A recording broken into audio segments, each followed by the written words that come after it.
এই আমের সিজন আসলেই ইউটিউব খুললেই খালি ম্যাঙ্গো আইসক্রিম আর ম্যাঙ্গো আইসক্রিমের ভিডিও দেখা যায়। সেই জন্য আমি আজকে ট্রাই করতে চলেছি ম্যাঙ্গো আইসক্রিম। তো প্রথমে আমি একটা আম নিয়েছিলাম, ওই আমটা কিন্তু অতটাও পাকা না, হালকা কাঁচা ছিল। সেই জন্য দেখো আর একটা আম কেটে নিয়েছিলাম। আমের আটিটা তো বের করতেই পারছিলাম না, শেষমেশ আমি সাঁড়াশি দিয়ে টেনে বের করেছি। তারপর তো কিছুটা পরিমাণ দুধের মধ্যে আর মিল্ক পাউডার আর অনেক কিছু দিয়ে বেশ আইসক্রিমের মতো একটা জিনিস বানিয়েছিলাম।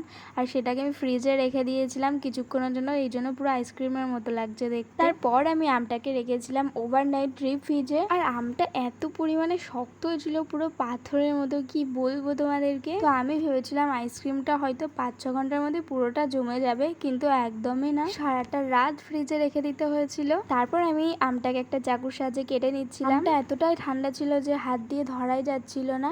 তারপর শেষমেশ আমি বটি দিয়ে কেটে নিয়েছি, কারণ চাকু দিয়ে কাটা যাচ্ছিল না ঠিক মতো। তো চলো এবার টেস্ট করা যাক। তো সত্যি ম্যাঙ্গো আইসক্রিমটা খুব সুন্দর হয়েছিল। এখানে দেখো আমি ঠান্ডার জন্য কেমন করছি। টাটা।